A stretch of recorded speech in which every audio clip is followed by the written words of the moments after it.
Hi, everybody. Welcome to FNS Wrestling Podcast. I guess we'd call this a bonus episode. We're back down a little bit early to talk about AEW All In. We'll also briefly talk about NXT Great American Bash, which you watched some of, I watched all of. But we did... it's me. It's my co-host and teenage son, Jack, working on some Gatorade over there. We watched all of AEW All In live, which is not necessarily the norm for us. We try. We watch AEW live. We try, but sometimes you work. I'm fine. Sometimes you work. That is also true. I forget. So it didn't work, so we watched it all live. It was about 6 hours, right? Which I would say is too long. No, I don't care. It's their big one, so I think it's appropriate. I get that, but I thought there was fat that could have been trimmed from this. I agree, but if it's going to be 6 hours, then this is the one to make 6 hours. That's fair. It is their WrestleMania, essentially, right? And WrestleMania used to be too long. And I mean, if you really think about it, you have to watch 2 nights of WrestleMania, so it's also very long. And SummerSlam now. It is true. We're not looking forward to SummerSlam. So, I don't know, talk about the stadium. I thought it looked cool. We'll get right into it. Nice. It felt like comparative in size to Wembley, which is good. Like, it didn't feel like a step down or anything. No, it didn't. It looked cool, I thought. Which is good, because Wembley's pretty huge, but I thought... I think it's definitely smaller, but it didn't look like it was a house show or something. Not to the point where I really noticed, so I thought it was fine. Like, it worked. Yeah, so the opening match... The stage was nice, too. Sorry? The stage was nice, too. It was. I'm not seeing stuff on Cage Match, oh no. Really?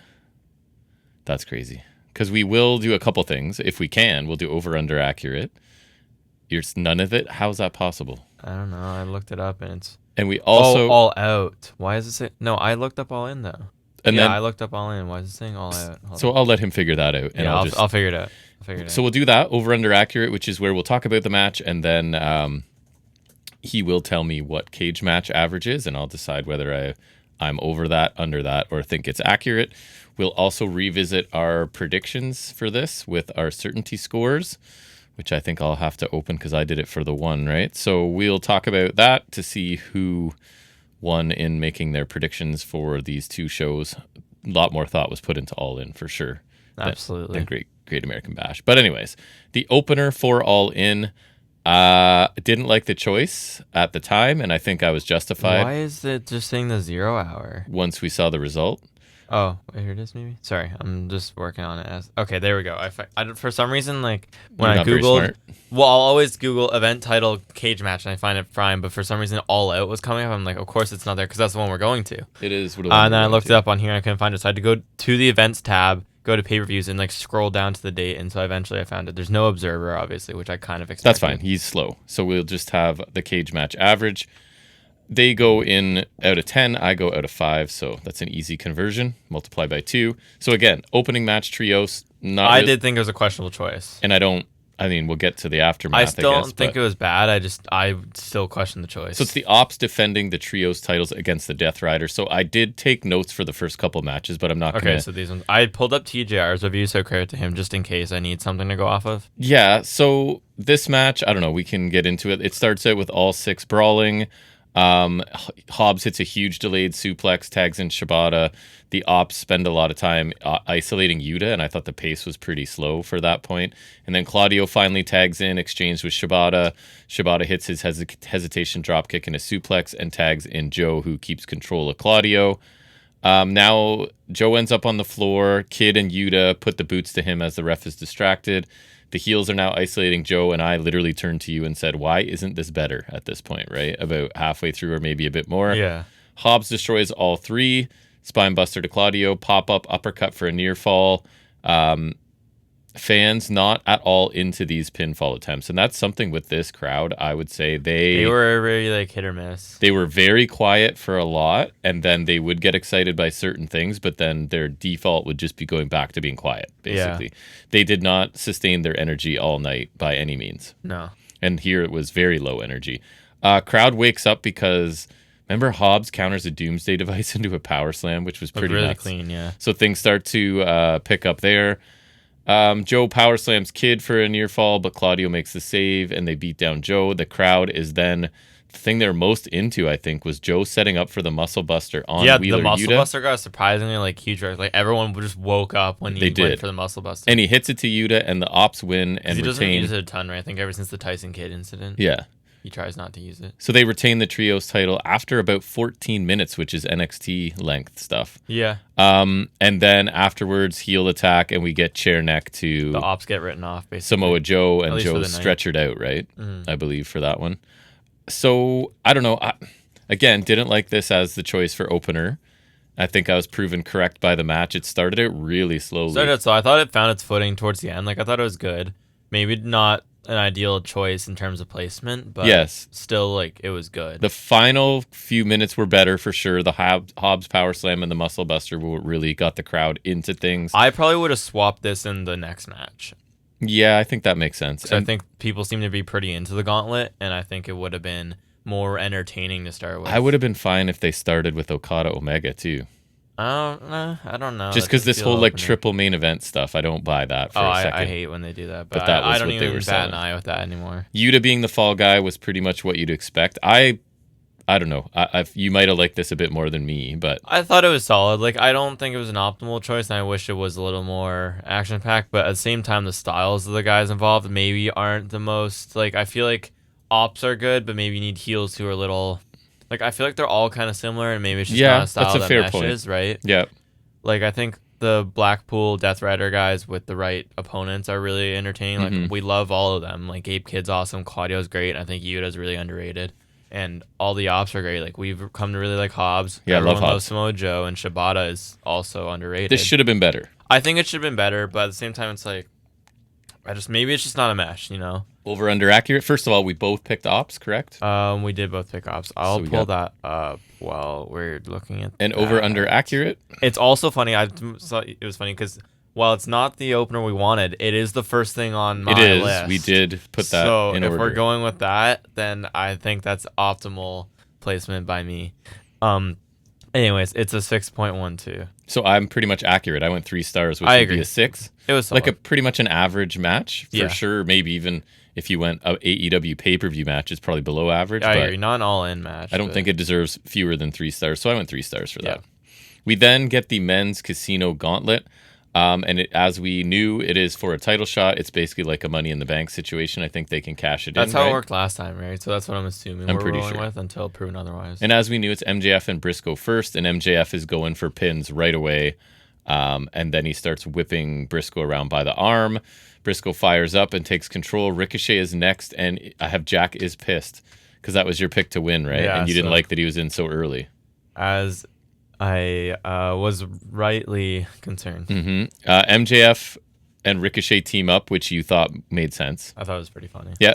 Then it's Bandito, who we'll talk about again if we get a chance, or should we just mention that now? I guess. We'll pause. Bandito and Takeshita. We watched Bandito Takeshita from Ring of Honor. It was pretty nuts. It was amazing. It was sick. I was nervous. If you could put a story into that and people actually cared about ROH, it'd be so much better. And it started out slowly, and I'm dumb because I'm like, why is this so slow? When usually I'm smart enough to go like, that's because it's going to be lengthy and start to get crazy. Yeah, and it did. The last stages were nuts. They just threw everything at each other. And Takeshita kind of got protected. Like, it was a sudden counter finish from Bandito. Great match. Go check it out if you have access to it and haven't. Bandito Takeshita, highly, highly recommended. Yeah. A match of the year. It was in that cool. It'll get mentioned in that. In that esports stadium in Arlington that they Collision had a residence in last year, which I think is kind of a cool venue because it looks different. Like the stage is like the way it's set up is different for sure. So I thought it was a cool venue, but yeah, it was a really cool match. MJF sacrifices Ricochet to Bandito. One arm press to Ricochet. Briscoe runs wild. The crowd responds well to it. Takeshita's out next. We get MJF and Bandito with some good action. A power bomb to the knee for MJF. That looked awesome. That looked great. MVP was on commentary, annoying me because he was just yelling he's like coaching instructions. MJF, and so it's just like a lot on. It's not something that needs to be on commentary because usually I think MVP adds a lot on commentary. Yeah, but that's also him. He's not as. He was in a coach role here, and it was a bit distracting. Which I think is not something that I should be hearing. You predicted it. Mystico's out next. Yeah, because I forget what it was, but because he was trying to rip off Bandito's mask. So I'm like, gee, I wonder who's gonna come out. And his entrance did not hit like it did in Mexico. I watched Wrestling with Regrets review, and he said the exact same thing. And even we were talking about it. Even MVP basically said like, you're not in Mexico because it was. Some of the fans were getting into it, but they're not like singing along. No, you're not Mystico fan at all, but that entrance felt really grand. Definitely something, right? And it was not anything here. I'm sure Texas is as close as you can get in America, right? Like it's a similar vibe, and it but still wasn't. still, it's just not the same. So Mystico gets control of MJF, then Takeshita, then Bandito. Eventually jumps on all three on the floor. Double submission to MJF, but Takeshita breaks it up. Alexander's the next one in, the seventh person. Yeah. Suplexes people as he and Takeshita work together. Bandito's dropped by Alexander on the apron. Looked really good. And then he does his crossbody spot. And Takeshita dives onto them in a nice sequence there. Bowens is out 8th. He does some cool stuff, but I'm eating a fried pickle. And I just said that you were impressed because I air fried some breaded pickles. You were impressed with Bowens at that. He just hit some good shots a lot of the time. That was kind of how these matches go, right? Somebody comes in and hits a whole bunch of cool stuff, and then things kind of slow down until the next person. Yeah, but then like it's the fine. Bigger hitters end up coming back in, right? Right. Bowens says bad words to the Callous guys and then pays for it because they attack he told him. them to suck his effing dick, and Right. then he got beat up by both of them. Right. Alexander throws Ricochet into Takeshita, knee that looked crazy. It was Remember that? nasty because it was Ricochet went for a poison rod on Alexander's, but he caught him in an electric chair. Takesha's sitting on the second rope, so he throws awesome. Ricochet to Takeshita jumping off the middle rope, and it looked like he could have like caught his knee short in the face because it was nasty looking. Roddy Strong is next, and he's on fire as only Roddy Strong can be. He's perfect for this because he'll run down and do the cardio machine crap, and he's all over the place doing everything. Eventually, Takeshita and Alexander are still working together, so they take over. I thought an interesting thing I noticed was Alexander doesn't stop Takeshita from making a cover. Yeah. He just kind of stood there. Which so is maybe the pecking order has been established. I guess so. Callis is like, we're getting Takeshita the win, which, Brody King is next. Lots of crowd barking. He always gets a great response. King and Bandito dominate the heels for a little bit. Tag match on Dynamite, right? Yeah. King Cannonball for almost everybody or a whole bunch of people. I think it was 4 people, at least for sure Ricochet and MJF. And I laughed because MJF sees Brody coming at the last second, but just sort of shrieks because he doesn't have time to get out of the way, which I thought was a nice touch. Everybody but Ricochet is down, and Juice Robinson is next, and Jack is pumped. And I was very happy. Got a good reaction. I saw a clip today of him behind the curtain. Like, because his music hits and the fans go nuts, and he's like, honestly, like, I know. I even cool. in the moment, I was really happy for him because I was really happy to see him back, and he's like clean shaven too, and all black. Like, he's looking good. He's looking different, but he got a surprisingly big reaction. And my summary is, so I was just really happy for him. Juice hits many things to Ricochet. This seemed to be Ricochet's role a little bit. Was when a babyface came in, like Ricochet's taking because some he's punishment. Gonna make them look good too. Yes. And yeah, Juice did like his jabs. He was gonna do like the left hand from Gob, and then Ricochet kind of ducked and did like the bip him on the bald spot, right? But no, I was really happy for Juice. This was probably because I remember seeing, I think AEW or something posted like, what was your favorite return? And honestly, my favorite return might have been Juice because Danielson and Darby I expected, which we'll talk about later. But Juice I think was like the most surprising return for me, and it was just like, I don't know, he looked really great here. Yes, I think, he did. in everything that he got to do. And just, again, he got a really good reaction compared to what I would expect. So I was really happy for him. Speaking of good reactions, so Toa Leona gets involved. And Bishop Khan. With Ricochet. Real life Prince. Right. And then, speaking of reactions, the Guns are there. The Guns They get a really good reaction, Austin, too. like, goes full send down the ramp and just, like, does, like, a 5-foot leap, like, a distance leap down the ramp to take out Khan. Remember, he's just, like, running down. He just, like, sends it. But yeah, they end up brawling. And they hit a 310 to Yuma to who else? To Ricochet. Yeah. Which is, we always like that move. That's a cool move. And that got a near fall for Juice. I'm interested in that because that could be a good trios feud. And I'm really happy that Bang Bang Gang's not dead. Yeah. Even if Jay White's out, like, they can go on for a bit without They can him. do a trios feud. And then you could honestly introduce Jay White. You could do Jay White Ricochet. Well, and White can come back before he's ready to be in ring and just talk for them too, or with them. Right. But I'd love to see, like, maybe you could have the trios feud for a bit, which we need some feud in that division, so why not? Ricochet can get wins on them, but then Jay White comes in. Jay White could get wins on Ricochet, kind of thing. That is true. Ibushi's next. He kicks a whole bunch of people and a standing moonsault to Bowens. Not to Ricochet, wow. Roddy wants a hug but gets a headbutt. Oh, Mordos. Oh, okay. There we go. Because when Roddy was heel with the... Because Mordos is next. He's taking a Ricochet. They had a loose affiliation with Mordos for a bit. Right. And so he even did the yelling bit, remember, that he used to do? Yes. And so, yeah, then he got absolutely checked by a Mordos headbutt. We get a sick X knee to Ricochet. Takeshita stops the 21 plex by suplexing both of them. Yeah. Parade of big moves by almost everyone, including a Gonzo bomb to Bowens, which we're always thrilled to see. We get an end of heartache to Ibushi. I swear Bowens is the one who took a Gonzo bomb and Dynamite in that 4-way, so Bowens just catching He's good at it. Max Caster comes out next. He raps. I didn't make anything a note there. The only thing that was funny is that Bowens was lying on the ramp. Oh, yes. So it's kind of like, he was like walking over him. Acclaimed interaction a bit. Jay Driller to Roddy, and MJF ends up stealing the pin from Mark Briscoe in about 36 minutes. And I really enjoyed this. And I really love these matches. We've talked about it. So it's kind of because it combines Royal Rumble elements, Money in the Bank elements, but with actual wrestling along the way. The problem with Royal Rumble is there's hardly any wrestling until you get down to maybe the last 4. Handcuffed by the over the top being rope in rule. the space too.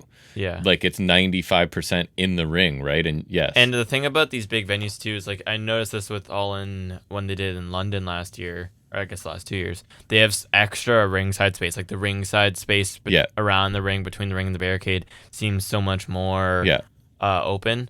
So they have more room to play with, which they kind of took advantage of in this, and especially in the women's one later. Yep. So that allows, with the pinfall rule, it allows more things to happen. Like you have Takeshita diving all over the place. It's like they sat down and went, what do people want from Royal Rumble, right? They want to be able to count down, and they want the surprise entrance. So I've seen some nitpicks about the intervals, how it's not set, and it's kind of, they play fast and loose with it. But I think that's honestly... Rumble. I like they it just that don't it's admit transparent. It. Yes. Yeah, and because the thing was, Wrestling McGregor, his review was saying like how it's kind of awkward that they'll pick a moment to send a guy in, but I kind of like that. It's like instead of sending a guy in every, we'll say, minute and a half, and it just happens to work out in the match layout. It's like, for example, if Tony Khan's back in Gorilla and you see Ricochet is has the upper hand and he's alone, then you send someone out, right? You can kind of pick your spots for the right time to send someone out. Yep. And then it allows for a sudden finish like MJF here. And then the Money in the Bank, what do we want from that? We want somebody to be like have the chance of cashing in at any point in the next year. So we've got that as well, right? Yeah. So pretty smart. I thought there was some good wrestling along the way here. I know complaints will be there's a lot of people waiting outside, especially this. What did we get up to 14 people, I think it was. But I don't know, man. As long as what you're giving me is entertaining, I can ignore or forgive a lot of stuff. I always really enjoy this format. Me too. So I get, yes, there's a lot of people around ringside not doing anything, but they're also, it would make sense. I'm going to stand there and watch and then break up a pinfall if I need to, right? Why am I going to take damage, especially if I'm a heel? It makes sense to not want to be in there fighting everyone the whole way. And it had some of our favorite Rumble aspects, like people working together. Like you had Bandito and Brody King, and you had the Callis guys. You also had storylines being set up. Like we furthered MJF and Briscoe a lot because they started the match and MJF stole the win from Mark, right? You also had MJF and Mystico furthering their issues. I think we set up a feud with Juice and Ricochet, or more importantly, Bang Bang Gang and then Ricochet and Gates of Agony. Makes sense. There's just a lot of stuff coming out from this as well. And because this is their big show of the season, and even when you throw in the result of the main event, it feels like a chance for a reset or for a drastic, like we can kind of get things going in different directions, which I like. So we got surprise appearances. I thought Ricochet was an all-star in this for taking a lot of offense. I was impressed by Bowens. It was kind of like everybody got an impressive initial stretch, and then sort of it went from there, right? I thought a fun way to showcase a whole bunch of the roster in kind of an unpredictable way. I almost gave my star rating before over-under accurate there. This one was a 6.49. Oh, I'm over that. I thought this was 4 stars. I find them hard to rate because I don't... I also thought that, but there's not a ton of them to compare it to. I think it's really fun. And I chose MJF, so that's big for me. I agree. Yeah. And you took... I took Ricochet. And you did not win anything. No. So I am winning so far. I will say this. I remember this. I think this one I left more of a positive impression than the one last year. I like the one that Christian won last year. That one was good, but I feel like this one was a lot more. And kind of being like Christian with it, even though we like Christian, like this doesn't MJF really feels right. Make sense. Sure. So what's our point total here? Let's see. Okay, so if we're going back, do you have something to tally on? I could, yeah. Yeah, okay. So I was up 2 from the opener because I had more confidence in it, so it would be 6-4. Yeah. And then for this, you pick up 2. So we'd be tied actually right now. We're tied? Yeah. That's okay, that's not as bad as I thought. That's not terrible. All things considered. And then we get a sort of unadvertised Adam Cole in-ring segment where essentially... I was texting you before the show, the Fletcher Cole match got changed to Dustin Rhodes, Garcia, Fletcher Guevara. Right, and Cole basically needs to take some time away. It was kind of undisclosed. Apparently, it's a concussion. Since been said it's a concussion, probably from the Fletcher clothesline, apparently, not the powerbomb on the apron. But just kind of a sad moment. The Paragon guys with him there, sort of embracing at the end, right? So a tough thing for him. He didn't talk. He sort of mentioned retirement, but more like he's hoping this. Apparently, isn't he was like sort of ready thing. to retire before this. So I'm glad he didn't like go there yet. So we'll see. That I think he was super like teary-eyed and everything. I think the tone that set put the following match in kind of a tough spot. I agree, because this crowd was not energetic to begin with, and then you have Cole come out with a really sad story, and then it's like, okay, title next match, and it's the TNT Championship again. As you said, it switched to Daniel Garcia, Sammy Guevara, Dustin Rhodes, and Kyle Fletcher. Yeah, we both took Kyle Fletcher, assuming this was his coronation. I saw no reason to change this. No, me either. When the match I wouldn't have changed it. I'm really sad for Cole, though. I really hope it's not retirement because I feel like ever since he's come to AEW, you can't catch a break. Like, he had a concussion that took him out for over a year, which is brutal. Then his ankle just gave out, which took him out for like another year or so. And now the concussion thing seems to be kind of haunting him. And the problem with concussions, as we've seen with your mom, right, is you don't know how long it's going to take. You can't say it's a month timetable or whatever. I really hope this isn't it for him, but I hope they also call it smart because there's a lot of cases with like head and neck stuff where things go badly. You don't take risks with your brain and stuff. So I think Cole has had a good career if he does call it, which would be a shame because there's a time where he was no doubt my favorite wrestler in the world, and I think like NXT Adam Cole is untouchable forever. But I don't know. It definitely sucks, and I'm definitely think we could have got a better match than what we got here. Yes, I don't think think so this too. is bad, and they had to call an audible. It's true. We'll talk about audibles in a second, but it just sucks. Sammy is from Texas, draped in the Texas flag, but got no reaction, basically. Well, okay, because who cares about Sammy Guevara? What have they done with Sammy Guevara in the last unless year you're or watching two? Ring of Honor, which nobody is. Even if you are, he just came back and saved Dustin Rhodes and another team together. For what? Like, who cares? They're so boring. New theme for Fletcher? New theme for Fletcher, and I found it within a day. Nice. It's Proto Theme by Hot Mulligan. I don't know who they are. It's a very screamy song, but I do kind of like it. Okay. And I thought I do like it too, because in the moment I thought, okay, if it's his coronation, let's get him a new theme, kind of mark a new start for him, which is not the case yet. But I also don't mind theme as like, if we're elevating him a bit, bump it up. I did like his old theme though. Sammy and Dustin are working together. They're a tag team. Which is something they worked around a lot in this match. Kind of at Fletcher's expense early. Guevara and Garcia do their dances, and then Fletcher kind of runs over both of them. The crowd needs to be prompted to make noise. I note here their baseline is very quiet. Guevara Spanish fly to Garcia off the apron to the floor was pretty crazy. The thud when people do that kind of stuff is always satisfying. Sammy hits a really graceful moonsault to Fletcher on the floor. And we discuss a fan of not being a fan of the Three Amigos superplexes. It's just extending my disbelief. There's so much setup between each. Yes, suspending my disbelief a bit too much. That the whole idea of linking them together is kind of null and void. Like the whole point of Three Amigos is that like you can link them really quickly. Swing your hips, stand up, do it again. Where it makes sense to like have it be a thing. But there's so much setup in lifting the guy up to turnbuckles, climbing up. A little bit cooperative, which bugs me. That too, but there's just so much time between things. Like there's so much time to counter. Two, it's just like at that point you might as well not hold on. Rhodes Destroyer and Crossroads to Fletcher for 2. Fletcher has to wait. Which we said the Crossroads is officially the worst finisher. It is, because you can't finish anyone. And Fletcher has to wait a long time to get his nuts kicked. Remember how everybody else? Yeah, it's the shattered dreams. Yeah, and it was just lots of waiting around, and Fletcher sitting there in the corner. They called the unnatural kick, which I think is kind of funny. Nice. And I was saying to you, it's like the way the way they film it and angle wise is like, because they're definitely just kicking the turnbuckle, but the way they angle it and the sound of it helps right. Too. That's why I think it's a really smartly done move, even though it's basic. Sammy accidentally kicks Dustin. Nothing really comes of that. I'm like, they're just like, oh my god, it's like, that's not like later on with Swerve and Ospreay. It's not a tag match. Yes. You're not working together. Right. At some point, they would have to fight each other. And it's like Sammy later, when at the end he's like surprised when Dustin wins. I'm like, again, Like, he's like mad at him. He looks mad at him for winning. I was like, I get you're mad that he won the title, but it's like, again, this is how the match works. Yeah. GTH to Garcia. Dustin breaks up the pinfall. That is a sweet move. I forgot about that move. Yes. Sammy gives Dustin a look. Right? Like, that's what I'm saying. Like, this is how this match works. And then you can hear Dustin saying, this might be my only shot. So preying on the I'm old, one more run sort of thing. I'm old, I can still go. Fletcher is finally back in after being out for a while, drops 2 on the apron and running kicks Dustin in the ring.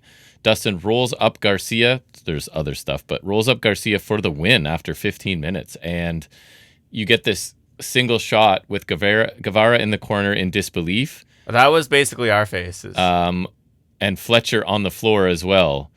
And I have Guevara in corner watching Dustin celebrate with so many cowboys. Yeah, because his kids come out, and other cowboys and then the Von Erichs come out. So many cowboys. Just the look of shock and disgust on my and I think your face was just, because I remember I was just like, and I look over you and you're like basically the exact same. I was just like, come on, man. I like the match fine overall, but I am felt baffled like by a the result. TV match. The energy seemed a bit off, and again, possibly because having to follow Cole's announcement. I'm not going to fault these guys, but I'm absolutely flabbergasted by the result here. Wasn't much story going into this because there couldn't be, because this isn't the match they wanted to put on, and the action was fine, but I found it wasn't high drama. The outcome doesn't help because I just don't want it, and it means we're going to get Dustin matches. A lot of people were like, it's so deserved and it's so great. It's like, he'll have a short run and then it's Fletcher's time later. I'm like, no, it's Fletcher's time now. And Dustin Rhodes doesn't need this. I don't know what he's done to deserve this. I wonder where this decision came from. He's been floundering, because Texas probably. He's been floundering in ROH for the last year. He's like, I said this to you. We live in a timeline where now Dustin Rhodes holds 3 major championships in 2025. Why? He hasn't held singles title since the hardcore title in 2002. It's been 23 years since his last singles title, and we still chose to do this. Do you think this means Cole was supposed to win? No. So why, I guess, are they just saying when we call an audible, we really call an audible? I don't think... Like, we changed the match because we had to, and we changed the result because we wanted to? They saw a chance to give another big babyface win. And it's like... Fletcher's not involved in the pin, so it doesn't really hurt him. Fletcher doesn't really take a hit. But at the same time, it's like, I don't think you need to do this moment. Because guess what? We have our big babyface moment. That's coming. Yeah. I know. I don't understand this. I was baffled by this. Because I was just... I feel bad for Fletcher, even though I know it's going to come to him eventually. Like, it's not going to be like... Dustin Rhodes going to hold it for like a month tops, and then we give it to Fletcher. But still, it just feels like, why? Yes, I don't know. And I don't want... Because now I'm going to deal with Dustin Rhodes promos or matches on my television. I don't want to see him. Been up and down this road battling demons, bud. I went to face the devil and I kicked his teeth in. The devil's my bitch, yada yada. Like, I already know the promo he's going to cut. I've been grinding for decades. I'm the last of my kind. This is my last shot at the title. This is, one last ride. Whatever the hell I don't care. Yep, I don't want it. Like, we're ageist here. I am 100% going to be ageist. We talked about it. No industry is more nostalgic than wrestling, and we're devoid of that. You're watching like basketball. This is not happening. This does not happen. This would not happen. Michael Jordan comes back as a shell of himself and competes. Like Michael Jordan, Shaq, anything. No one's doing this. This is not happening. Over under accurate? Okay, back to that. Yeah, right. Where is it? It's a 4.96. Wow, so people were hard on that. Yeah, I went over. I said it was a little better than average, 3 1/4. Like, I'll go 3. I thought it was not much better than the opener. And neither of us obviously picked Dustin. I'm counting this towards our scores because we both picked Fletcher, so technically, and we both wouldn't have changed locked in on it. Yeah, so I wouldn't. All it is that you dropped 9 on that, and I dropped 7. You and Mr. Ghost Jam. We're so confident in that. Yes, we were. Did we all pay dearly. We did. So then things pick up quite a bit, as far as I'm concerned. We move into big tag team matches. The Young Bucks against Swerve, Strickland, and William Ospreay. And if Ospreay and Strickland lose, they cannot challenge for the AEW World Championship for 1 year. And if the Bucks lose, which everyone who has a brain would have picked, they're not EVPs anymore. Right. So Ospreay has a very elaborate video game entrance. It's another Assassin's Creed thing. They did it last year. It's pretty similar from what I remember. Like, it's all the acrobats doing things. And then our minds were blown because JoJo comes out and sings, Bray Wyatt's widow. And this is she's just like, what happens when we watch it live, because we have no way of looking up, like, why is this happening? Oh, it's so funny because, like, she starts singing a song. What was hold and on. she does a fine job. I don't It think was it was good. great, but I think compared to some entrances. Yeah, I But think I it had was good. no But it's clue like how it was related she's to singing anything. this song, and it was like "Ain't Nobody" by someone. Sure. Right? Because so it's basically it's "Ain't Nobody." It's Swerve's theme from the Indies when he was Shane Strickland, right? But we we had did no not idea. know this, so she starts singing the And song, then she's done and leaves. and it's very different from Yes. Swerve's theme now. So it's like we're just standing there like. And that was even my so theory, because confused. I'm like, okay, I We assume knew it's there gonna, was some reason. it's gonna kick into Swerve's theme right after. They're gonna blend. Nope, they're gonna mash them together. Nope, she's just done and gone.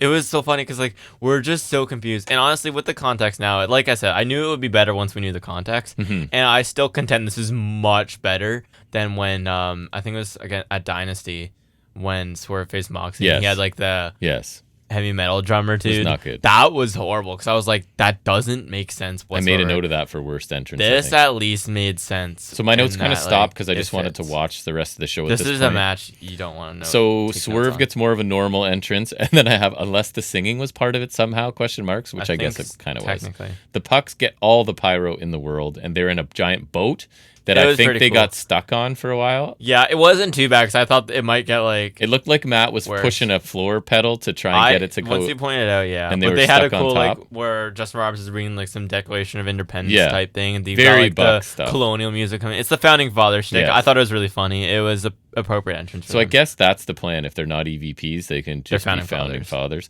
Buck's in control of Ospreay for quite a while, and they look awesome.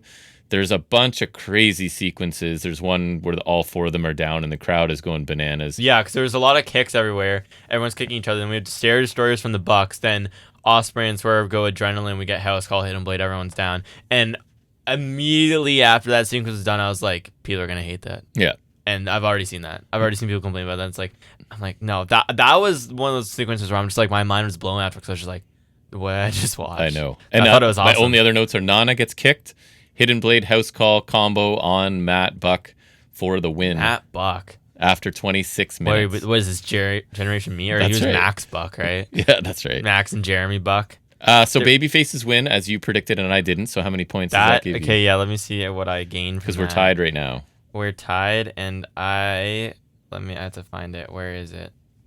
Oh, I gain 8 from that. So you're up 8 right now? I am up 8. Bummer. This was fantastic. I thought it was awesome. There's also, they hit the swerve breaker at one point, the Yes. Stormbreaker. There was, I think, a Meltzer driver or TK driver to swerve on the floor.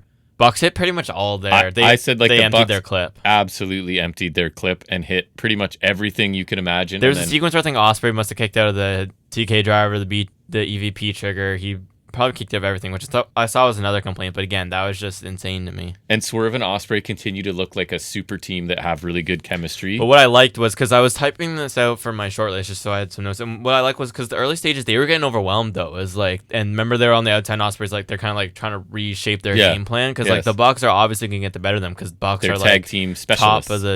top of the line, right? And so yeah, I like that. We had a lot of Bucks in control early on as Ospreay and Swerve kind of had to find their footing as they went, right? Just ridiculous pace. Everything's clean. Couple cool near falls. Yeah, 'cause crowd I think this could have energy's gone either good. way, but One of the best matches on the show. Contender for tag match of the year. I think it's the front runner right now. 'Cause, Over under accurate. Let me look. It was an 8.87. So I'm pretty much accurate. I went 4.5 stars, which I would be agree. a 9. 4.5. It was pretty great. Like, I don't have much else to say, but the final stages really ramped up the drama too. I thought the finish was really dope. Like, it's kind of like DIY, but double finish. I was saying to you, I don't know if anything can ever beat the Revolution 2020 match because it's just like everything about that. I love That had so more much. story involved. I think for so, sure. but the story of this was really good too, and I really like what they were able to turn out. It was awesome. It was pretty much everything I hoped for it to be, so I was really happy with what it became. Yep. We then get the women's casino gauntlet. And just to summarize, it got 12 entrants with Alex Windsor making Which is her Mrs. debut Ospreay. as the final entrant, Mrs. Ospreay. And to be honest, she impressed me probably more than Tekla did in this match. I thought Alex Windsor looked pretty cool. She was pretty cool. A notable Harley Cameron showed up, right? She's in a mask now. She stopped Penelope Ford And at also some point. Sky Blue was like very involved for someone She not was there in quite the a bit. match. Yeah, she was. It was like she was in it, basically. It was, and I was like, why? Yeah.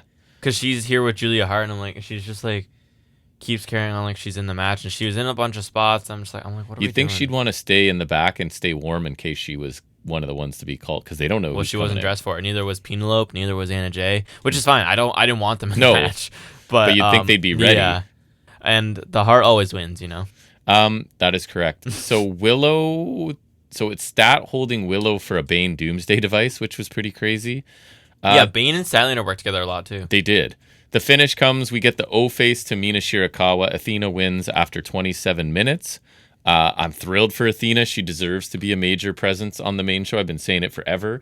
And I hope this win springboards her into like the upper echelon of the women's division. I guess makes sense to have her win and Toni Storm win, right? They can be on a collision course. I really like this match too. Probably not quite as much as the men. It was not as good as the men's one, but I still think it was really good. Gets a lot of women on the show. Again, everyone kind of gets a good showing when they first get out there. All the big women looked really good, like Statlander and Bane and Willow. Yeah. All the Hosses looked really great. I thought Mina had a good showing. Windsor looked really cool. Athena, great win for her. Yeah.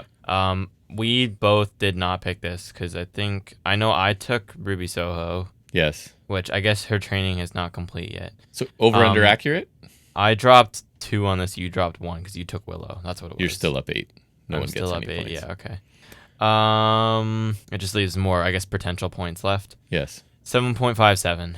7.5. I'm right there. I'm at 3.75, which would put me at 7.5. I'd probably put it at 3.5. Yeah, I enjoyed it. Again, the format I like, and just sort of not knowing who's coming next. I like that we do both for men's and women's. And let's go Athena. Or as for the women's gauntlet.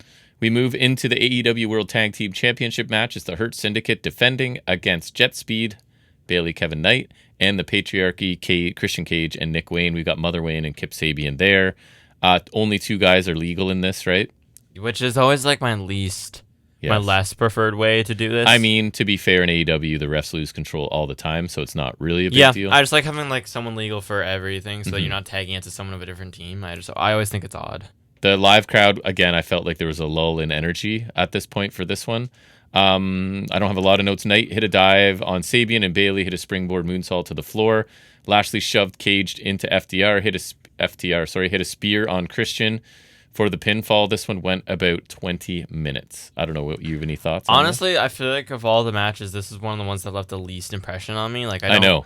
Like, it wasn't even bad. I don't have anything to take away from this. Which is maybe the most negative thing I can say about it. I thought it was good, but nothing special. I don't think the crowd helped. It probably could have been a couple minutes shorter. I don't know if it needed to be 20 minutes. It might have helped the pacing a little bit if they condensed and the way you work somewhat. One of these 3-way tags is always different from if it were just a straightforward match with Hurt Syndicate and Jet Speed. And there's moving parts with MVP and the Patriarchy and things going on there, right? And you also are kind of following the Bucks and Swerve and Ospreay tag match, so there's a comparison there that this does not do favorably. A little less so because of the 3-way, which I think kind of helps them. It does. If it was just Jet Speed, then it is apples to apples. Before I talk about the aftermath, what's our over under accurate on this one? I think you might be lower on this than me. It was a 6.67. I'm right around there, so accurate. I guess I went 3.5, which would be 7. I'd probably go 3.25. I thought you might. And then after the match, go ahead. What happened there? Yeah, it's Nick Wayne in his weird little baggy-ish pants that I didn't like. Didn't remember that. It was all white. Yeah. He hits the kill switch on Christian as FTR also in the ring too. So I'm not exactly sure if him and Sabian and Shayna Wayne are affiliated with FTR or not. Right. Or it just happened to be coincidental. Okay if they are, because I'm kind of intrigued by that. But we also don't need another faction, so maybe we don't. Yeah. Make Nick Wayne and Kip Sabian a tag team and have Kip Sabian win something. Yeah, right. But yeah, then they beat up Christian. They're about to concerto him. Copeland's music hits. He runs around the stage, hits his pyro. He's got Spike. He beats people up. Christian gets back to his feet and mirroring their first segment together. Instead of go F yourself, it's go find yourself, which I like because now we're setting up a Christian face turn. Instead of just a sudden one. I like that them turning on Christian does not automatically make Christian babyface, nor does it automatically garner sympathy from Copeland. I agree. I think ultimately Copeland's going to give him a chance because they're brothers. They're brothers. Literally brothers. They're lifelong best friends, right? And it's like he wanted to when AEW started. I'm sure like no matter what, even kayfabe and in real life, he would want to end their careers together. So I understand like he's going to want to give him a chance. But I like that he's like, go find yourself away from this. And so I like that because I think that's the story we're going to go on. And I think that'll lead up to All Out, which even though they're not our favorites in ring, I think seeing Edge and Christian together in Toronto it's is as going much to be really nostalgia cool. as you're going to get out of us, probably. I think so. Like, it's fine. No, I'm not even nostalgic for them, which is weird, but I just think it'll be really cool. And especially if it's against FTR, I think it has to be. Mm-hmm. Or maybe it's so against too. Nick Wayne, but I feel like it's better against FTR. Maybe I think that's the Nick Wayne end out of the game. way. Yeah. I think FTR is the end game, right? Because yes. it's tricky because Christian would have beef with the patriarchy guys, but They then can do that Copeland has first. beef with FTR. I would think so, right? That's their build-up match. No offense to Nick Wayne and Sabian, but I think especially with FTR being in the match, it should still be good, right? So I'm really excited for that. So I took Hurt Syndicate. Yeah, so you get up 6. So I get 6, so that means you're up 2 still. I'm up 2, yeah. So it's getting closer. Sorry, I got to make a note of that. Yeah. Plus 2 for you. Okay, then we move into the first of our triple main event, which is a phrase I can't stand. Which is not true. I even double main event is somewhat already irks me a little. But that's already but triple's like triple's like a bridge I was too telling far. you, it was like the one WCW show in 2000. I forget which one, but yeah, is where they contractually had obligated to the get Kiss Demon in a triple That's right. main event. But He's a because big signing. I think it might have been against Vampiro, but because they in the I think you're right. deal with Kiss. It was like he's contractually obligated to have a main event match, That's so they right. just like you just bill it as that, and then it's like okay, there you filled your quota. It's already done. So the first of 3 is the AEW Women's World Championship. It's Timeless Tony Storm with Luther taking on Mercedes Moné. Nobody got any points here because we did not pick this correctly. We did not. Storm had like a bit of a package on our entrance, and then they had this cool filter on the entrance where it's like black and white, but the red is on there, so the red accents come out. It was Carmen Sandiego-esque, I thought, just like with the colors. And she's got some clownish makeup on, like a mime-ish kind of deal. And then Moné came up in like a fancy car. She has this robe that has the names of everyone she's beaten. Oh, that's right. She's doing the Eddie Guerrero entrance, yeah. kind of. So yeah, it was kind of cool. They both had the big time thing, so that was neat, I guess. Storm with some spanking early on, and we get Luther just to get the comedy spots out of the way, I guess. This is your world title match, by the way. This is your women's world title match, and this is what we're doing. Lots of wrestling. I don't have any notes. Storm 0 off the middle turnbuckle. That was really cool. That reminds me of... it escalated to that, right? Yeah. They'd kicked out of each other's finishers. Remember Dax doing that, I think, in the second Briscoe match? With it looked Briscoes. good. So very sudden middle turnbuckle Storm 0, and Tony Storm retains after 25 minutes. I thought this was a pretty excellent match again. Yeah, I thought it was very good. These two are now putting on really good matches one after the other. And we've broken that threshold for Moné. And a little bit helped by, like, I didn't know who was winning this. I predicted Moné. I definitely thought it could go either way. I wasn't sure. I thought other than Storm's comedy bits, which were kind of minimal, this was a really strong, like, back and forth match, and it kind of did feel important. The build wasn't my favorite, but it did end up, I guess, because maybe just like Stockholm syndrome. They did it so much that I started to like it because it was always there, sort of thing. I started to hate it more. They each kicked out of each other's finishers, and then so that led to the Avalanche Storm 0. But it's like they also did like the kissing stuff, and it's just like I know. Not serious for your world title match. It bothers me a lot because if you compare this to, the men, we will get there. Mm-hmm. Excellent match. I feel like there's more for these two coming still. I don't think this is done.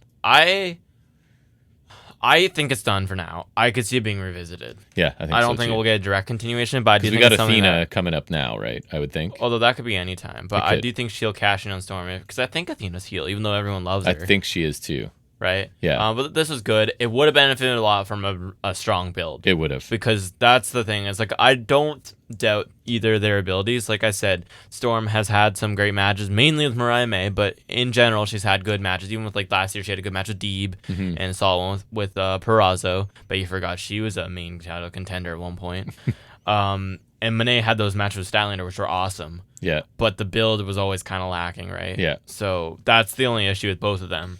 And again, it's hard to work opposite Tony Storm. The only one to really pull it off has been Mariah May, and she, in my opinion, is a special talent, right? So that they're squandering. And the storyline was more intact with those two from the beginning. Like, May and Tony Storm were intertwined as soon as Mariah May got there, basically, right? And yeah, it almost felt like it was a Storm haven't been. No. They talk about like it was inevitable, and I guess it was, but like it felt like they were completely like it's inevitable because we tell different you it is. entities, right? And it's just like It was kind of like it's inevitable because we tell you it is, and just not because they're we're big showing stars, you it not is. because like they've always been in orbit Right. or something. Like I don't even know if they've ever interacted until Monet won the cup. You know what I mean? Yeah. Like Hangman and Moxley kind of they've had history, Right. and it felt like it was always going to be the thing. But them, I don't know. Over under accurate? It's an 8.6. Oh wait, no, that's the next match. Sorry, 8.84. This one's higher. 8.84. I went under. I went 4 stars. I think 4 is fair. Yeah, it was very strong. Again, just maybe better build and a little longer. Yep. Then we move into the winner take all for the AEW Unified Championship. Continental Champion Kazuchika Okada against International Champion Kenny Omega. For the Unified Clearly title, copy and pasted that, or I would have had no idea of any yeah, of that's true. You wouldn't know crap. 100. Omega had a live entrance though with the guy who sings his theme doing it live. I thought it sounded really good actually. For a wrestling, because we were joking earlier. The like, Hurts and Kim one was bad. Can't we just agree that people shouldn't do? Because they were like, the thing is they're singing over the lyrics and it's slightly out of sync of like, yes. And MVP's singing as he's walking down, like it feels like a little gas sometimes. But like I thought the guy singing Omega's, it was really clear, it was on point, and I think they took out the lyrics in the theme audio, right? So I hate when you have to deal with both, you know what I mean? But I thought honestly for a live theme, it sounded really good. Yeah, and it was one of the better ones. Because he also had a choir doing part of the theme, right? So I thought it was really good, and probably the best use of Omega's new theme. It does sound grand, or whatever the right word is. It felt grand, right? So I thought it was appropriate. And again, I thought for a live theme, I thought really well done and appropriate time to do that. Yep. We did get a one-winged angel, and Callis pulled the referee off, so it wasn't a kick out, but it did not earn a pinfall. Yeah, I really thought this would be the time we see someone kick out of it. Nope. Okada punches Omega in the stomach. Omega hits a jump. Sorry, in the diverticulitis. That's right. Which was a target of naturally Okada's, obviously. Jumping knee and an Okada drop kick. Omega counters a Rainmaker with an inside cradle for 2. Okada spinning power slam and another Rainmaker. I don't think it was the first one he hit for the win after 30 minutes. So Okada wins. Oh, wait, we both predicted Monet, so neither of us get points there. I took Omega, you took Okada. So how many points do I get? You get 3. So I am up 1 point going into the main event, which we both picked. Yeah, but I picked 9. And I picked 8. So we're tied. Oh my God. Even with an elaborate system, we still tied. That's actually funny. At least the tie feels earned. I agree, because I honestly, the way things are going, I know I dropped a couple big ones, so I was like... So Ghost Jam, I know you're listening, and you sent in your pick, so calculate yours and let me know if you beat us. I'm curious. Because I know with Hurt Syndicate and Omega, or sorry, with the Hurt Syndicate and Okada winning, I was just like... Yeah. Because I didn't remember, but I knew I didn't pick them. So that's crazy. Okay. So I thought this was... Okay, so it's not on the level of peak Omega Okada. It's not. But it was still pretty great. I thought they're never going to get a bad match with these guys, and I thought this was still really strong. The diverticulitis has given heels something to seriously target, right? So Okada's awesome at that. It felt like either man could have easily won this. Like, I agree. Evenly 100% matched could back have gone and either forth. way. Really, like, it's not a furious pace they're working, but a very good pace. Really good storytelling, as you would expect from these two, because they have such a rich history. Mm-hmm. For the people involved and the stakes, I will say it could have felt more important to me a little bit. But I agree. And it was they the biggest relied show of the year. heavily off of the previous. Right. There's been nothing really new. It's just like, hey, we faced each other in some of the best matches really ever. Think this was still a strong I thought it was match, awesome. Yeah. Over under accurate? It was 8.6, which I accidentally said. So already. I'm going accurate. I went 4 1/4, which would put me at 8.5. Yeah, right? it was great. Very good match. Then we move into the main event. It is Texas Death for the AEW World Championship. Hangman Adam Page taking on Moxley. Mm-hmm. So just weapons involved early on. Oh, you want to talk about entrances? Oh, yeah. Oh, we got our wish, actually. You're right. My long wish. Well, first Hangman had I like talked this about it half jokingly, and girl then it happened. doing like a whistle. Remember there's the guy playing the guitar and the girl doing this like yes, Western whistle, live whistler, which I thought was kind of cool. It was cool. Cool. She's an impressive whistler. Not gonna lie. I was like, because at first I'm like, I like to whistle. At first I'm like, I could whistle. Like, what is this? But like, no, it was good. cool. She's good. And then finally after like I've been asking for this for most of the year, he does return to Ghost Town Triumph, and just like, oh, the joy on my face is just. It did fit. We were really hoping that this was like you're solidified as your babyface guy again. Like, let's. I've seen some people saying like, no, this shouldn't go back to old Hangman. You're reminiscing, but like this is his theme song. I don't care. He had his old Tron too. Like, it's not the dark horse one with like the fire and everything. It's like his old Tron with the horse trotting, the Hangman logo. It's like, and I think because the way the camera, it was like painting the one side interesting, and then it turns and he's over there. So I think it was him finally coming to the babyface side. Oh, nice! I didn't catch that. I didn't catch that either, but I thought that's a nice touch. And yeah, just him coming out to his old theme is just everything to me. So I was really happy with that because I thought it should have happened when he turned babyface initially, but I'm kind of glad they waited because it's like it's a return to form, right? Because when they did that tease with MJF at Revolution, I was just like, that was dirty. But no, he came out to here. He has white pants with patterns on the side, which white should telegraph blood. It should telegraph that, yeah. And then Mox gets driven out, and like not this monster truck, but it was like a muscle truck or something like that. I think that all the Death Riders were in, which obviously they're going to be out there later. But so different entries for both guys, but especially Hangman was something special. Fork to the head early, like literally watching someone be opened up from being stabbed in the head with a fork. Yeah, I saw this video later where a Hangman's like backstage, kind of like the one you're talking about with Juice, but like he's like the camera pans down, he's showing us, and he's like he had the boot in his fork in his boot already. Yeah. So I don't know what else you want to talk about. There's beds of nails. Yeah, hold on. I remember recapping this when I was putting on my short list too. Good. Yeah, there was a lot of table spots, like Hangman put Shafir through a table with the Death Eye driver, because he'll do that. Mox suplex Hangman through barbed wire tables. Ospreay got chair stomped as well, so he got taken out. He was kind of like the casualty. There was broken glass, which Hangman got dragged through. Mox got powerbombed on the backs of seated chairs. Both a paradigm shift and a buckshot onto the bed of nails. Ospreay, he got chair stomped. Sorry, Danielson and Darby both came down. Right. There was a video on the screen where Darby's on Mount Everest saying he's coming back to take everything.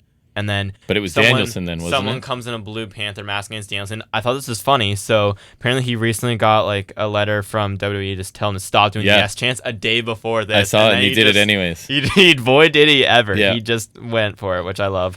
Darby zipline, or not zipline, but he rappelled down Sting style. So they both kind of helped out. And then cherry on top, Shafir went to go get the briefcase. She gets chained to the timekeeper's table. Nana, right? Nana was just camping hanging out there under their table. I love that. And then Swerve came down to take out the Bucks, who did also interfere, and he gave Hangman the chain, which he stole. In the moment we've been calling for he stole from Jasper Troy's locker. Jasper Troy did not come out carrying chains this week. See? That's why he didn't win, dude. I told you. But yeah, that's the moment we called for. He gave Hangman the chain. Eventually, Hangman used it to hang Moxley. And he does get the win. And after some sobbing and, I think maybe a bit of struggle with the briefcase, he did get the belt out, which I thought, nice touch. It still had Danielson's side plates on it because Death Riders didn't touch it. Yeah. This match was absolutely insane. I loved it. The character of Hangman is so strong and so, we love his character so much. And just the general dislike for the Death Riders, whether it's from the proper place or not, you know what I mean? I think it's a bit of both. It's definitely too much of. And then it got better at the end, right? Yeah. The drama in this was humongous, and by the end, I was just thrilled to actually have Hangman win. I was super into this. They killed each other as we expected. Yeah. Hangman continues to we keep going. What else could he do? How could he?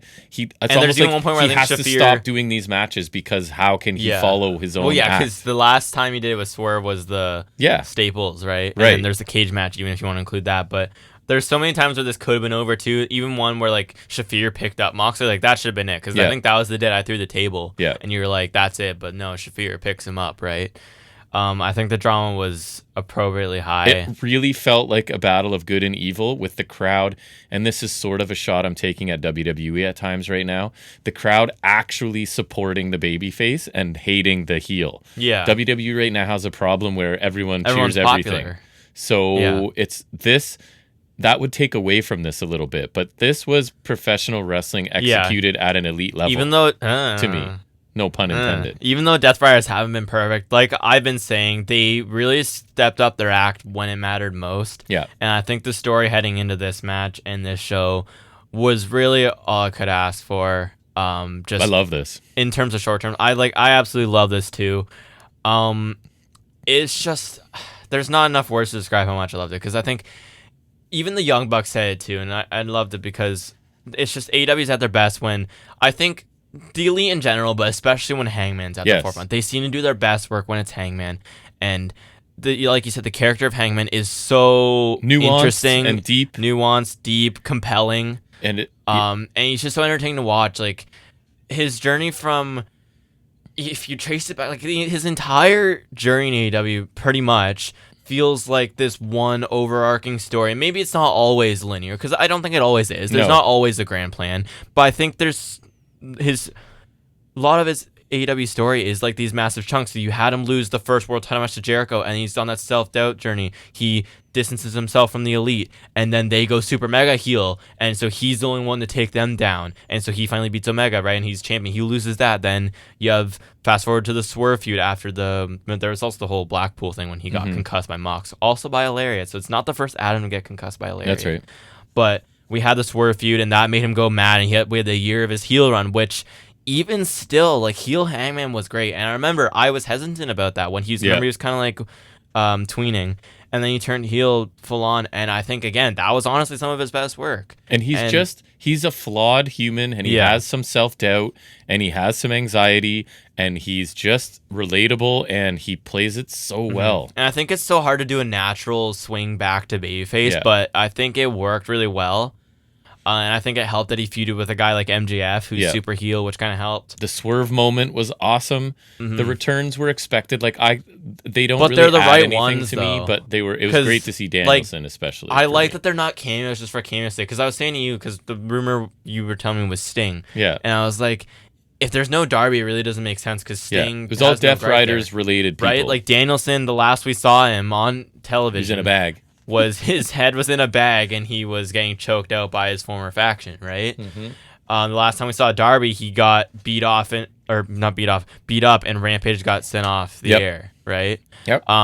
So all the cameos made sense to you. You had Ospreay having Hangman's back till the end, like he said he would, and Swerve came in at the crucial moment, which again, and even though we predicted it, with. like this is one of those where predictable is awesome. The longer the match went, I was worried honestly that Swerve wouldn't come in, so I'm very happy that he did. And again, just I thought as a moment and as a match, like it was appropriately brutal. All the big spots were killer. Like they really beat the crap out of each other, and then the story told was really perfect. They planned this out brilliantly, and they executed everything. Yeah, I think to an AEW fan, this is the equivalent of Cody and Roman last year. And for me, it honestly, Cody and Roman don't even compare.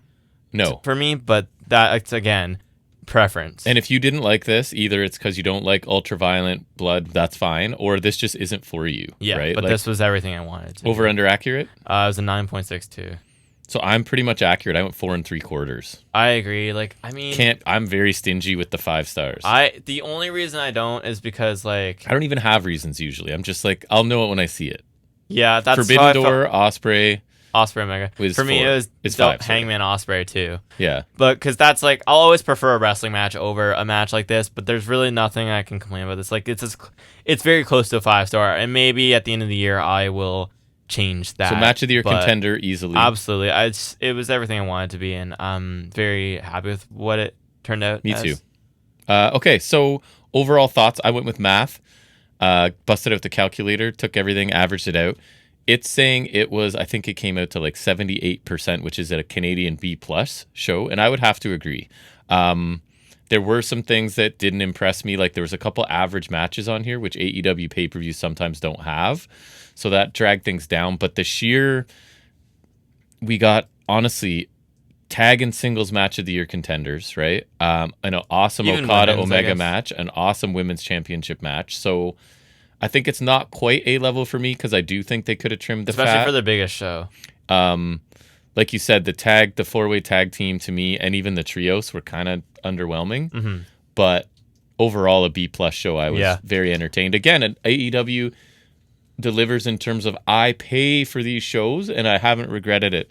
I don't think once. There was maybe World's End in 2023. There was one show I was like, that was very much. I think it was World's End because that one was the one where it was like most of it was kind of. But even that, because I have purchased so many now, and they're always so good. The odd clunker doesn't. Yeah, that's true. It's like 95% of the time. The bang for your buck is still there. I'm super happy. So great show, B+ for me. I think I'd agree because for the biggest show, I think there was a few too many, not duds, but just like downers, I'd say, because the trios match was the TNT title match also, which is a little understandable given factors involved.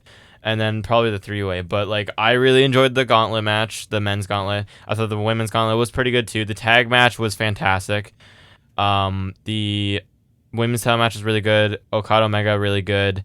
I guess the 3-way was fine. And then the main event was fantastic. So I think it is a B+. It's not quite A range, but I think at the very least it delivered the feel good moments that we were hoping for. And when it was the most important matches, they were on par. Like, while not every match felt as important as it should, the ones that did feel important were the best ones, right? Like the tag match and I think the world title match were the two most important matches, and those are my two favorites. And this might be very hypocritical of me, because if you really think about it, the crowd was behaving the way you and I behave at play. You know what I mean? True. We're generally quiet. That's true. For wrestling fans, but then we're happy when we're happy, then we're back to quiet. But I have to say, a crowd full of you and me does not add to the product. You know what I mean? It's not. There was times where I was like, this crowd, but that's what I start to wonder us. if you put them in front of an insane crowd, how much more do I like, especially the marginal ones. That is fair. If it's a hot crowd for the opener, does it get up to like 3.5 stars? I think that's a fair point too. Right? But, I think it's possible. A crowd full of us is not good. That would have been us for the business. Yeah. All right, so let's quickly shift gears, go to a Great American Bash. So you only watch the final two. I'll go very quickly through these. The opener. Oh, and we have our we made predictions for that, but I have those, right? I think so. Okay, so Javon Evans, Jasper Troy.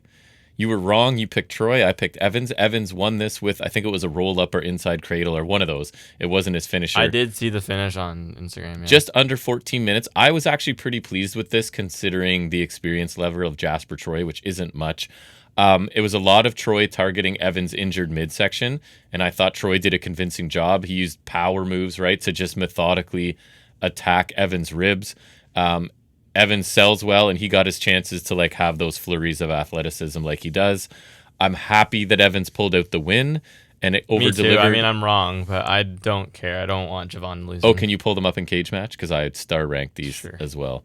So I'm happy it's Evans for sure winning. Over-delivered, if I had to be honest with you, because I was expecting an okay match, and I think it was a little bit better than that. There we go. It's a 7.07. Wow, bang on. I went 3.5 stars, so accurate, I would have to say. Sol Ruca defeated Izzy Dame with the Soul Snatcher after 12 minutes. People rave about the Soul Snatcher so much. Like, it's the greatest finisher ever. I'm like, it's stupid. So I can look up my points there. I should probably do that as well. People are so over the moon for Sol Ruca. It's actually crazy. That's true. Great American Bash. So I get 1 confidence point or 1 certainty score. Sorry, I almost used the other brand that we stole it from. Okay. Then we get Sol Ruca winning in after 12 minutes. Like I said, it was straight into this match. Paxley attacks Zarya at ringside, and Izzy Dame hit an immediate powerbomb for a near fall. We ended up, I did mention here, because it was notable, a springboard buckshot by Sol Ruca. Springboard buckshot? Yeah, so she like leaps up onto the top rope instead of holding on and flipping over. She jumps onto the top and then flips in and does it. So anyways, she ends up winning with the Soul Snatcher. I didn't write down the finishing sequence. Again, over-delivered. They did not get a lot of time, and I told you, like, they never do on these shows. They went full tilt in this. They threw a lot of stuff at each other. I thought it looked pretty good, considering these are two people legit in developmental, right? A fun sprint, I thought. Ruka looking good and Dame looking like someone who should continue to get TV time in NXT. She could be, I feel she looks like someone who'll get in the North American soon. Yeah, I think so too. Very good match. No movement in the Ruka Zarya situation. Like, I was wondering if something was going to progress there because there's going to be tension, but nothing. Over under accurate for that? 7.08. I'm accurate again. I went 3.5 stars, bang on. I do worry that Ruka has the potential to be moved up too quickly because, yes, she's improved a lot, but I think she needs more.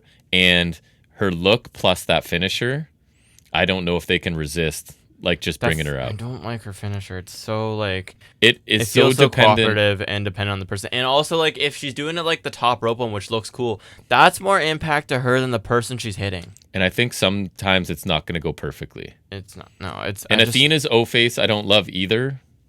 It's the Eclipse. I'm not even going to call it... The O-face sounds weird. but it seems a little more hittable to everybody. I don't feel know. like there's more opportunities. Like the way they set it up in the gauntlet was cool too, because Mina was going for the figure 4, I think it was, right? Right. So we both picked Izzy Dame, so no one gets points, so I'm still up 1. I'm a little disappointed with that one, honestly. Falls Count Anywhere match for the NXT North American Championship for the men. It is Ethan Page, Ricky Saints. I really enjoyed this. We got kendo sticks, trash cans, table spot up on the concourse as they were brawling up there at some point. Chairs, barricades, fire extinguishers. Saints gets backdropped onto the setup chairs back to back. One of those spots. Like Moxley kind of did, looks yeah. awful. Page gets power bombed onto 4 chairs set up. And somewhere notable in the backstage area, Saints runs into Jasper Troy, and Troy picks him up and Black Hole slams him on a case, so it looks like that's where Saints going next. So we get Ego's Edge off the stage through 4 tables. Ethan Page retains, wins after 15 minutes. Awesome match considering the amount of time given. And I think, like, yes, and you said, like, you pales in comparison to, and of course it does, to Texas Death, but I kind of feel like you have to treat NXT as completely different. Or just WWE in general, their style is... It's completely different. For the time given and the limitations of what they'll let these guys do, this was awesome. Yeah. Lots of painful looking stuff. They used the usual stuff, but kind of it stayed engaging for me. A really furious pace, like 15 minutes and a lot accomplished. Competitive, violent match. I gave it 4 stars. Did we both pick this one, I think? We did. So I am still up 1 point at this point as we move into the final couple matches. Contract signing, Trick Williams, Joe Hendry, Mike Santana.